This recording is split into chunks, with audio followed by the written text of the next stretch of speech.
Hello friends, সবাইকে শুভেচ্ছা জানিয়ে আজকে আরও একবারে আমার পথের পেছালে আরম্ভ করছি। আশা করি আপনারা সবাই ভালো আছেন। আপনাদের দোয়া নিয়ে আমিও ভালো আছি। এখন আমি আছি ইসলামপুরের বঙ্গবন্ধু সেতুর উপরে। আজকে যাচ্ছি শেরপুরের নকলা উপজেলায়। সেখানে আমাদের অফিস কলিগের একটা বিশেষ নিমন্ত্রণ আছে, আর সেই নিমন্ত্রণেই সেখানে যাচ্ছি। আমার সামনে যে মাইক্রোটা, সেখানে আমার অন্যান্য অফিস কলিগগণ আছেন, আর আমি আমার এই প্রিয় বাইকটাকে নিয়ে বেরিয়েছি। অনেক দিন পর আবার এই রাস্তায় যাচ্ছি। রাস্তাঘাটের অবস্থা কেমন জানি না, মোটামুটি প্রায় 1 বছর পরে আসলে প্রায় 1 বছর পরে আসলে এই রাস্তায় যাচ্ছি। রাস্তাতে যেহেতু শর্টকাট, গ্রামীণ রাস্তা অনেকটাই আঁকা বাঁকা। ওরে বাবা রে বাপ, এটা তো ভাঙ্গাচোরা, এমনি শীতকাল আবার ধুলা। মূলত এই রাস্তাটি একটা কি বলো, এই রাস্তার চারপাশে মূলত চর, 2 পাশে চর। সেখানে প্রচুর প্রচুর শাকসবজি হয়। আর আপনারা জানেন যে ইসলামপুর বেগুনের জন্য মোটামুটি বিখ্যাত। বাংলাদেশের সৌন্দর্য উপভোগ করতে হলে আসলে গ্রামের রাস্তাগুলোতেই আসা উচিত। আপনি যদি গ্রামীণ পরিবেশ দেখতে চান, গ্রামীণ সৌন্দর্য দেখতে চান, মুদ্রা কথা, যদি বাংলাদেশের সৌন্দর্য দেখতে চান, তাহলে আপনাকে গ্রামের রাস্তা ধরেই কোথাও যেতে তাহলে আপনাকে গ্রামীণ রাস্তা ধরেই, এটা মেঠো পথ হোক বা এরকম পাকা সড়ক হোক, আপনাকে এইসব গ্রামীণ রাস্তা ধরেই কোথাও বেড়াতে হবে, ঘুরতে হবে। তাহলে আপনি আসলে বাংলাদেশের প্রকৃত রূপ দেখবেন। যদিও আসলে গ্রাম আর আগের গ্রামের মতো না। বর্তমান সময়ে গ্রাম আর প্রাচীনকালের বা আজ থেকে 20-25 বছর আগের গ্রামটা যেরকম সেরকম না। অনেক সুন্দর সরষের ফুল। আশা করি সামনে আরও অন্য কোথাও দেখতে পাবো।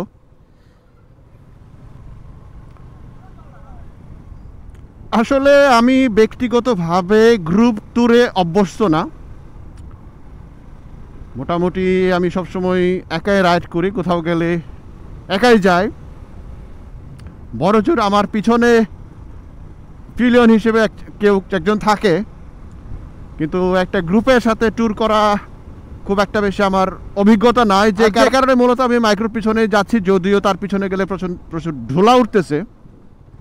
কারণ আমি যদি আগে চলে যাই, আমি ওই ইয়াটা বজায় রাখতে পারবো না, হয়তো আমার স্পিড একটু বেশি উঠে যাবে। তখন দেখা যাবে যে আমি তাদেরকে রেখে চলে যাচ্ছি। আর তাতে সমস্যা ছিল না, কিন্তু আমি আগে গেলে আমার কোনো লাভ নাই। আমি আসলে আমার কলিগের বাড়িটা বা লোকেশনটা সেভাবে জানি না।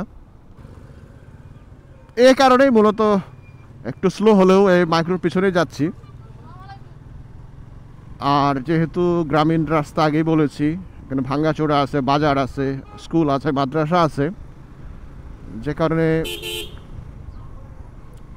চাইলেও এখানে স্পিড উঠানো সম্ভব না। কারণ এখন ছোট্ট ছোট্ট শিশুরা এখন রাস্তায়, তারা খেলবে, তারা স্কুলে যাবে।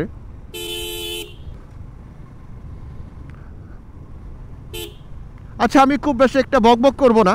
যেখানে যাচ্ছি সেখানে যাওয়ার পরেই বাকিটা দেখাবো। আর যেতে যেতে ভালো যদি কোনো কিছু পায় তাহলে সেটাকে ক্যামেরায় ধারণ করব, না হলে ক্যামেরাটা বন্ধ থাকবে। কারণ আজকে সারাদিন হয়তো লেগে যেতে পারে। ক্যামেরার চার্জেরও বিষয় আছে। চার্জ ফুরিয়ে গেলে আসলে সবটাই মাটি।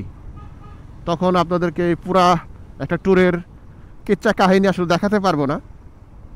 এর জন্যে আপনারা কন্টিনিউয়াসলি আপনারা ভিডিও দেখবেন না। হয়তো বিভিন্ন জায়গায় জায়গায় একটা দৃশ্যের সাথে আর একটা দৃশ্যের মিল নাও হতে পারে। আমি জানি যে আসলে একটা সিকোয়েন্স বজায় না থাকলে সেই ভিডিও দেখে মজা লাগে না, ইন্টারেস্ট হারিয়ে ফেলি। তারপরেও সেটা আমাকে করতে হবে। মানে স্পিড আপ করার কোনো সুযোগই পাচ্ছি না। রাস্তাগুলার বাঁক এক একটা মনে হয় যে মোটরজিবির বাঁক, তারপরে ভাঙাচোরা, তারপরে ছোট শিশুরা, গরু ছাগল, এই সেই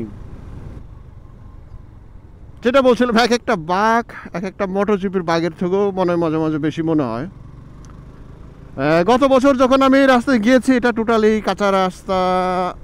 কাঁচা রাস্তা মানে কি, একটু ভাঙাচোরা ছিল, এখন অনেকটাই পিচ করা হয়েছে, যদিও সেই লেভেলের হয় নাই, স্মুথনেসটা নাই, একটু জার্কিং আছে। তারপরেও তো নাই মামার থেকে কানা মামা ভালো। রাস্তার পাশটা বড় করার জন্য আসলে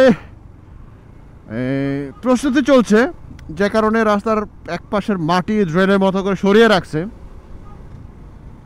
আর এতে করে ছোট্টখাটো একটা রিক্সাকে সাইড করার জন্যও ভেবে চিনতে সাইড দিতে হচ্ছে, ক্রস করতে হচ্ছে, কারণ এই পুরাতন রাস্তার যে সাইজ, এটা আসলে অনেক অনেক ছোট। এই সরু রাস্তার কারণে আমাকে ম্যাক্সিমাম সময় এই কি বলে ব্লাইন্ড স্পটে থাকতে হচ্ছে। যদিও ক্যামেরাতে মনে হচ্ছে যে আমি আমার সামনের কার থেকে অনেক দূরে, বা আমার থেকে সামনের কারটা অনেক দূরে, কিন্তু না, আমি যে অবস্থান নিয়ে যাচ্ছি আসলে ডানে বামে আমি কিছু দেখতে পাই না। আমি শুধুমাত্র এই কারের যে ইন্ডিকেটর যে লাইটগুলো, সেগুলো দেখে আসলে চলছি। এই কারণে যখন আমরা বড় কোনো ভেহিকেলের পিছনে চলি, আমরা যথাসাধ্য চেষ্টা করব এই ব্লাইন্ড স্পটটা এড়াতে। আর যদি নিতান্ত সুযোগ না থাকে, তাহলে আমরা তাদের ডান অথবা বাম পাশের যে কোনো একটা চাকাকে আমরা ফলো করে চলতে পারি। তাহলে এরকম বড় ধরনের গর্তে পড়ার হাত থেকে, ঝাঁকির হাত থেকে আমরা অনেকটাই সেফ থাকতে পারবো। এখন বাজে 9:57, আর এখন আমরা আসছি শেরপুর। এখান থেকে বের হইতে আসলে কতক্ষণ লাগবে জানি না। এই নকলা উপজেলাটা আসলে শেরপুরেরই একটা, শেরপুর জেলারই একটা অংশ, উপজেলা।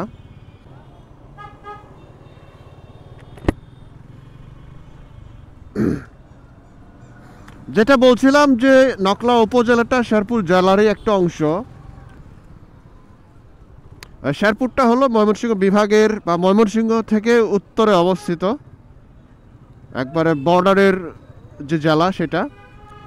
আর শেরপুরের মধ্যে শ্রীবর্দী, ঝিনাইগাতি এই উপজেলার মধ্যেই গজনী এবং মধুতিলা যে দুইটা ইকো পার্ক রয়েছে সেটা অবস্থিত। আপনারা এই শীতের সময় অনেকে আসতে পারেন সেখানে ট্যুর দেওয়ার জন্যে। সেখানে আসলে ওরকম চাকচিক্য কিছু নাই, তবে প্রাকৃতিক সৌন্দর্য আপনারা সেখানে দেখতে পাবেন। ছোট ছোট পাহাড় আছে, পাশে হলো ইন্ডিয়া বর্ডার, যেখান থেকে আপনারা বিনা পয়সা ইন্ডিয়ার দেখার সুযোগ পাবেন। অনেকক্ষণ পর মনে হয় আমার বাইকের প্রাণ ফিরে এসেছে, কারণ এই থার্ড গিয়ার ফোর্থ গিয়ারে 30-35 এই স্পিডে আমাকে রাইড করতে হয়েছে, এবং প্রায় সময় আমাকে ক্লাস অ্যাপ্লাই করতে হয়েছিল, যেটা আসলে আমার এই প্রেশার প্লেটগুলাকে, ক্লাসটাকে একটু যথেষ্ট প্রেশার দিয়েছে। আর আমাদের এই মানে এয়ার কুল বাইকের জন্যে যদি এয়ার ফ্লোটা ভালো না থাকে, তাহলে ইঞ্জিনটা ওভারহিট হওয়ার সম্ভাবনা অনেকটাই থাকে।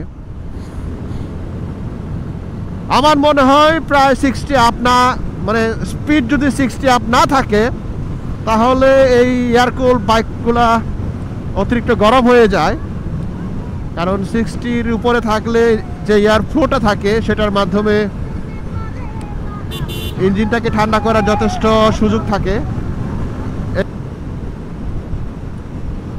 মানে এই যে আমি 70+ রাইড করছি, এর মাধ্যমে আমি বুঝতে পারছি যে আসলে এই এয়ারে ধাক্কায় আমার ইঞ্জিন যে গরম, এই গরমটাকে সে পাস করে দিচ্ছে, কারণ এই কিছু কিছু গরম হাওয়া আমার পায়েও লাগতেছে।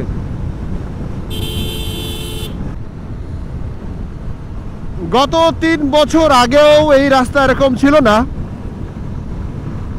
রাস্তা যথেষ্ট ভালো হয়েছে। আমি এই শ্রীবর্দীতে প্রায় 3টা বছর, আমার এই শ্রীবর্দী উপজেলায় প্রায় 3 বছর আমাকে কাজ করার, প্রায় 3 বছরের বেশি কাজ করার সুযোগ আমার হয়েছিল। আর সে সময় প্রায়শই আমাকে এই রাস্তায় ময়মনসিংহে যাইতে হতো। তখন রাস্তা ছিল সরু, ভাঙ্গাচোরা, আর সেই রাস্তা এখন যথেষ্ট প্রশস্ত হয়েছে। অবশ্য আমি থাকার সময় এই রাস্তা রিপেয়ারিংয়ের কাজ বা প্রশস্তকরণের কাজ শুরু হয়েছিল, কিন্তু আমি সেটা দেখে যেতে পারি নাই। এই রাস্তা কমপ্লিট হওয়ার পরে মনে হয় আজকেই প্রথম। এটা হলো নকলা বাজার এবং নকলা উপজেলা। আমাদের সামনের বাইকটা, আমার সামনের কারটা বামে যাওয়ার ইন্ডিকেট করছে। আশা করি আমাদের সেই কলিগের বাড়িটা এই বাম পাশেই। নকলা থেকে এই যে রাস্তা এগোচ্ছে, এই রাস্তা ধরে সামনে গেলে একই রাস্তায় আপনি নালিতাবাড়ি এবং নাকুগাঁও স্থলবন্দরে পৌঁছে যাবেন। প্রথম দিকে ভেবেছিলাম যে আমি যেহেতু বাইক রাইড করছি মনে হয় আমারই ঠান্ডা লাগছে, কিন্তু দেখলাম না, অনেকে যারা দাঁড়িয়ে আছে, বসে আছে, তারাও মোটামুটি গরম জামা গায়ে দিয়ে আছে।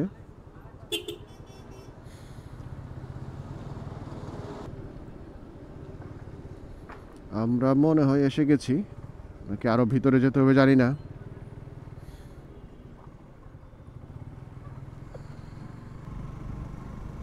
আমার ধারণা ছিল যে মোটামুটি বাজারের পরে হইতে পারে, দেখা যাচ্ছে যথেষ্ট ভিতর দিকে যেতে হচ্ছে। ওরে বাবা রে, একটু একটু করে ভিতর দিকে ঢুকতেই আছি, পাশাপাশি ধুলা মাখতেই আছি, কোনো সমস্যা নাই। এই যেরকম দেখবেন আসলে পরে আমাদের মায়েরা ধান সিদ্ধ করছে, ধান ঝাড়ছে, মাড়াই করছে, সবই চলে এই সময়। এখানে একটা জিনিস লক্ষ্য করছি যে সবার একটা কৌতূহল যে কেন কোথায় এই মাইক্রোটা ঢুকছে। আশা করি সামনেই আমরা দেখতে পাচ্ছি আমাদের নয়ন ভাই দাঁড়িয়ে আছে।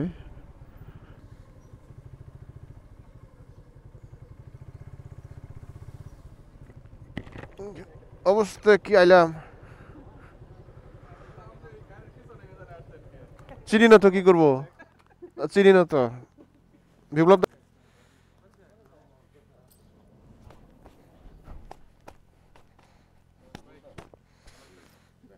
হ্যাঁ, থাকুক হ্যাঁ।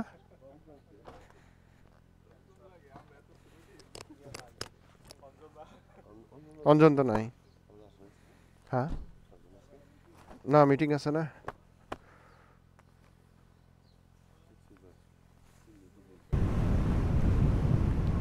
হ্যালো ফ্রেন্ডস, অনেকক্ষণ পর আবার ফিরে আসলাম।